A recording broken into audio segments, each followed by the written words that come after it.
Bonjour les collègues, dans cette vidéo je vais revenir sur la dernière réunion du dialogue social du 17 février organisée avec l'administration et je vais vous donner les dernières informations sociales et syndicales au Conseil régional de Bourgogne-Franche-Comté. Mais avant ça, il faut que je vous parle de la dernière vidéo publiée par l'UNSA. Suite à la dernière vidéo publiée sur les bien-pensants, j'ai eu beaucoup de messages de soutien et de sympathie des collègues et je voulais dans cette vidéo les remercier. J'ai eu aussi droit à des critiques constructives sur la forme, pas sur le fond, car sur le fond, tout le monde a bien compris qu'il y avait une grande injustice à rémunérer des jours de travail des agents au rabais. Ces critiques constructives, j'en tiendrai évidemment compte, et je reproche assez aux bien-pensants, à ceux que je dénonce, de ne jamais s'excuser, de ne jamais reconnaître qu'ils avaient tort ou qu'ils se sont trompés, pour ne pas, moi, tenir compte des critiques constructives et améliorer mes communications, mon travail syndical. Donc je voulais remercier les agents qui formulent des critiques constructives et qui prennent de leur temps pour me faire des retours parce que vraiment ça me permet de rester au plus près de la réalité, de rester au contact et de ne pas finir complètement déconnecté hors sol comme certains. J'ai aussi eu droit à des critiques plus négatives et celles-là, il faut qu'on en parle. Alors ce qui est pénible en fait, la constance dans ces critiques négatives, c'est qu'elles veulent toujours nous enfermer dans une catégorie. Et moi, je refuse cet enfermement. Moi, je refuse de me laisser enfermer. Je laisse aux autres, en fait, cet enfermement. Je laisse aux autres qu'ils affichent publiquement, finalement, leurs préférences politiques. Ça, c'est leur affaire. Ça m'indiffère. Dans le travail syndical et dans le travail que l'on mène à l'UNSA, je voudrais vous dire qu'on peut être favorable à une mesure qui serait présentée par l'administration le lundi, et puis s'opposer fermement à une autre mesure qui serait présentée le mardi. On juge sur pièce, peu importe qui présente cette mesure, on peut être d'accord un jour et pas d'accord le lendemain, mais on ne peut pas nous forcer à être toujours d'accord parce que c'est tel ou tel représentant politique qui présente la mesure. Ça, c'est insupportable. Donc on juge sur pièce, ça ne dépend pas de qui présente la décision, la mesure, la proposition. Vous dire qu'en fait, à l'UNSA, on ne va pas changer, je dis ça à ceux qui nous formulent des critiques négatives, c'est pas parce qu'on a dit leur cas de vérité aux représentants de l'administration qu'on va changer de ligne syndicale. On va rester sur la même ligne syndicale, on va rester des bons connaisseurs des dossiers et on va rester exigeants pour obtenir le maximum dans l'intérêt des agents. Ensuite, j'ai aussi noté que le format vidéo exaspérait au plus haut point ceux qui nous critiquent de manière négative et les représentants de l'administration. Alors vous savez quoi, on va continuer. Mais on va continuer surtout, pourquoi ? Parce que, en fait, ça nous est utile et ça permet à l'UNSA de rétablir un rapport de force. Il faut quand même vous dire que, jusque-là, on se battait dos au mur. Dos au mur. Oui, parce que l'administration, elle a tous les pouvoirs. Les votes dans les instances représentatives du personnel, mais ce ne sont que des avis. On peut s'opposer, nous, les syndicats, mais c'est quand même l'administration qui décide à la fin, elle fait ce qu'elle veut. L'administration. Et encore récemment, pour vous donner un autre exemple, la loi de transformation de la fonction publique adoptée par le législateur et qui progressivement se met en place avec des décrets d'application, eh bien cette loi, elle rabote encore les droits des syndicats en supprimant des compétences sur les CAP notamment, j'en ai déjà parlé. Pourquoi ? Pour faire taire les syndicats, on supprime des instances. Pour faire taire les syndicats, on essaye d'intimider, ça arrive ça aussi, on essaye d'impressionner, on essaye de menacer, ça arrive, c'est du vécu aussi ça. Alors il ne faut pas s'étonner que les syndicats, ils cherchent des nouveaux moyens d'expression, des nouveaux outils pour créer un rapport de force qui leur serait plus favorable, quelque part pour créer un rapport de force qui n'existait pas jusque-là.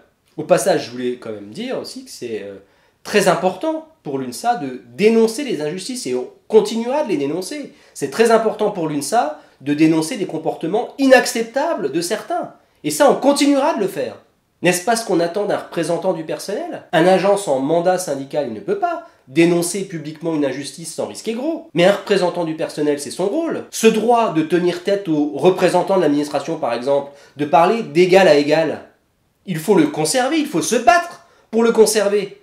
Si vous commencez à vous sentir impressionné par les gros titres de certains, par les fauteuils moelleux, les dorures quand on vous invite en réunion, endormi par les flatteries de certains, mais vous faites mal le job de représentant du personnel. Vous servez mal les intérêts des agents que vous représentez. Donc nous, à l'UNSA, on ne va pas tomber dans ce piège.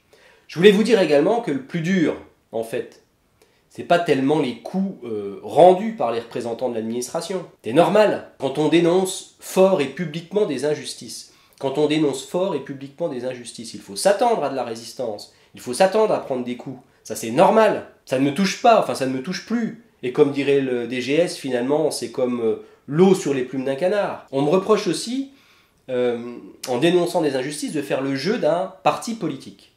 Alors ça c'est le grand classique, mais je vais vous en parler aussi dans cette vidéo. De toute manière, quand tu commences à déranger, ils sortent à chaque fois la carte Joker, ça fait bip bip bip de partout, et on vous dit, vous faites le jeu du Front National.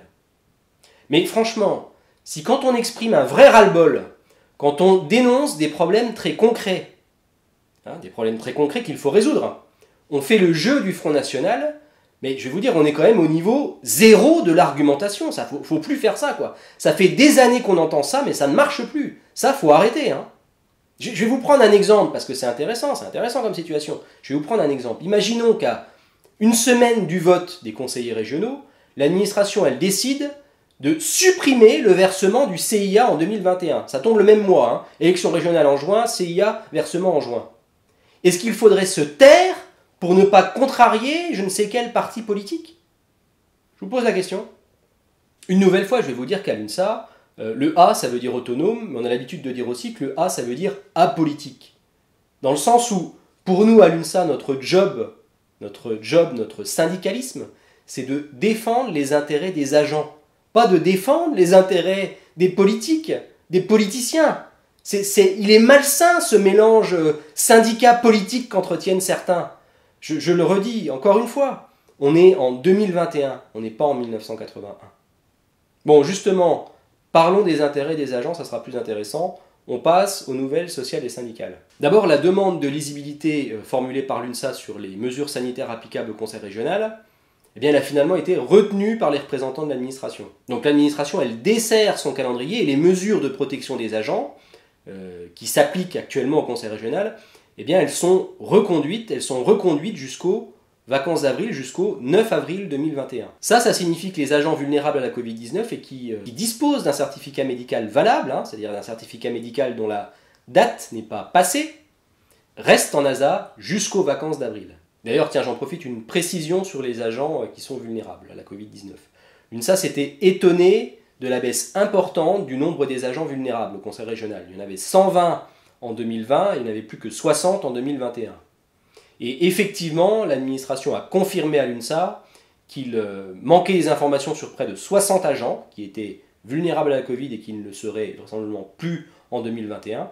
Il manquait des informations à l'administration, il manque des informations à l'appel et qu'il fallait faire un travail de rappel téléphonique de tous les agents, donc des 120 agents vulnérables de 2020, pour vérifier leur situation.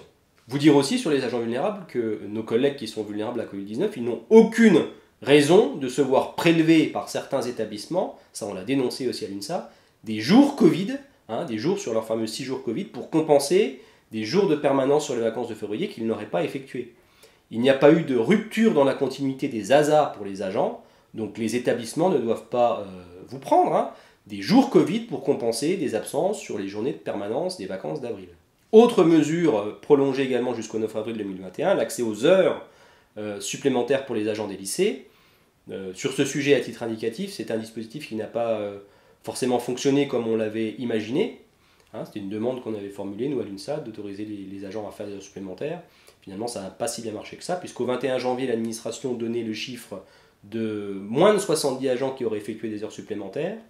Et en CDS du 17 février 2021, la DRH a indiqué que le montant des heures supplémentaires versées aux agents sur la paye de février et qui concerne les mois de décembre et de janvier était entre guillemets seulement de 12 000 euros. 12 000 euros pour 4 000 agents au conseil régional, donc c'est quand même assez faible. Autre mesure prolongée aussi jusqu'au 9 avril 2021, le maintien des contractuels en renfort dans les établissements, dans les lycées, pour assurer le remplacement des agents qui sont vulnérables à la Covid, des agents malades, des agents en ASA donc, ou appliquer le protocole sanitaire renforcé. Alors sur le prolongement des contractuels jusqu'aux vacances d'avril, c'est une bonne chose, parce que nous à l'UNSA, on avait dénoncé le fait qu'ils avaient été remerciés pour les vacances là, de février, sans leur dire un mot, sans leur dire s'ils allaient revenir ou pas le 22 février. Et c'était doublement problématique. Premièrement parce que du coup les lycées ne sont pas certains de retrouver des agents contractuels pour assurer le service public le 22 février. Problème pour avoir des agents, des bras pour travailler le 22 février, ça peut poser un problème de respect du protocole sanitaire. Problème pour respecter le protocole sanitaire. Et puis le deuxième problème, c'était le manque de respect pour les agents contractuels qui ont été remerciés du jour au lendemain. Sinon, je peux vous dire aussi, mais vous l'avez peut-être déjà vu, ça, que les masques tissus fournis par la région pour les agents vont être remplacés. Des nouveaux masques vont être distribués pour remplacer les premiers masques tissus qui ne sont plus aux normes. On passe à des masques UNS1 pour remplacer des masques UNS2. Bon, je ne vais pas être plus long sur les mesures sanitaires. Parce que c'est pénible de parler Covid tout le temps. Tu allumes ta télé, c'est Covid. Tu allumes les informations, c'est Covid. La presse, c'est Covid. Au travail, c'est Covid. C'est vrai que ça devient un petit peu fatigant et lassant. Et puis de toute manière, on en reparlera plus longuement dans une prochaine publication parce qu'on aura un CHSCT avec les représentants de l'administration le 9 mars. Donc on reparlera des mesures sanitaires au Conseil régional dans le détail. À ce sujet quand même, le CHSCT 9 mars devrait voir à l'ordre du jour le plan de continuité d'activité de la région, qui sera une nouvelle fois ajusté. Et l'UNSA a demandé à l'administration de regarder à nouveau dans le détail les agents qui sont inscrits dans le plan de continuité d'activité du Conseil régional, ça concerne les agents des sièges, pour essayer d'alléger leur présentiel et de les intégrer dans le télétravail, de manière à limiter aussi pour ces agents inscrits dans le PCA les risques, et puis suivre les recommandations du gouvernement, c'est-à-dire encourager le télétravail au maximum. Le télétravail doit être la règle à chaque fois que cela est possible. Et en commission de dialogue social, l'UNSA est intervenue pour s'étonner que des agents qui étaient en télétravail en 2020 avaient été réquisitionnés en présentiel en 2021, donc complètement à contre-courant de la volonté du gouvernement de mettre tout le monde en télétravail, quand c'était possible. L'argument de l'administration, qui est un argument recevable, c'est de dire que les missions des agents en 2020 ne sont pas les mêmes qu'en 2021, et que ce n'est pas totalement illogique que les plans de continuité d'activité soient différents entre 2020 et 2021. Bon, on a quand même demandé à l'administration de regarder vraiment si un effort ne pouvait pas être fait pour permettre le télétravail à des agents et les sécuriser. Bon, sinon, vous dire aussi, vous l'avez peut-être vu, que la région a subi une attaque informatique vraisemblablement sévère, et que si vous n'arrivez pas à vous connecter à votre boîte email professionnelle, c'est parce qu'elles sont bloquées. Et pour les débloquer, il faut changer votre mot de passe. Il y a une procédure sur l'intranet et vous allez prochainement recevoir un courrier de l'administration pour vous expliquer comment faire avec le protocole pour débloquer votre messagerie. Je voulais aussi vous dire un mot sur les entretiens professionnels 2021. Suite à la demande de l'UNSA de prendre en compte la crise sanitaire dans la réalisation, ou plutôt la non-réalisation des objectifs professionnels des agents, eh bien le DGS a confirmé que la crise sanitaire était un fait marquant de l'année 2020, un fait qui ne pouvait pas être nié, et que donc cet élément devait être pris en compte par l'encadrement pour ajuster les objectifs annuels des agents, ajuster les objectifs que vous n'aviez pas pu atteindre. Et ça, c'est important pour vous permettre de conserver un bon dossier, et donc toutes vos chances pour un avancement ou une promotion interne. Donc ne restez pas avec un objectif qui serait non atteint ou partiellement atteint sans aucune justification. Dans la plupart des cas, vous pouvez neutraliser les objectifs que vous n'avez pas atteints en évoquant la crise sanitaire. Un mot également sur le CIA, le complément indemnitaire annuel, la prime versée à tous les agents en juin de chaque année. Suite à l'inquiétude de l'UNSA sur le montant du CIA 2021, inquiétude qu'on a exprimée en commission de dialogue social, entre parenthèses, hors de question qu'il baisse encore, vous avez suivi la baisse, on avait fait une vidéo sur ça, la baisse de 2020. Le DGS indique qu'effectivement il y a un sujet CIA cette année et qu'il ne serait pas normal qu'il baisse cette année 2021. Donc il indique qu'un rapport devrait être présenté prochainement, sans doute au comité technique du mois de mars. Et le DGS a dit à l'UNSA qu'il ne fallait pas croire que cet effort sur le CIA 2021 qu'il a laissé sous-entendre serait à mettre en relation avec la prime Covid revendiquée par l'UNSA.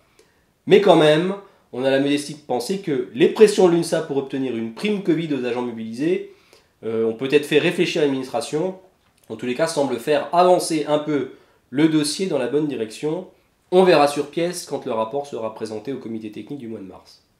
La principale inquiétude sur ce sujet, la principale inquiétude de l'UNSA, c'était que les efforts en recrutement de 200 contractuels supplémentaires dans les lycées ne viennent diminuer l'enveloppe de CIA 2021 des agents. Cette inquiétude semble levée par la Direction Générale des Services. Voilà, j'arrête là pour cette vidéo. Un pouce bleu si vous avez aimé et n'hésitez pas à vous abonner pour ne pas rater les prochaines publications. A bientôt!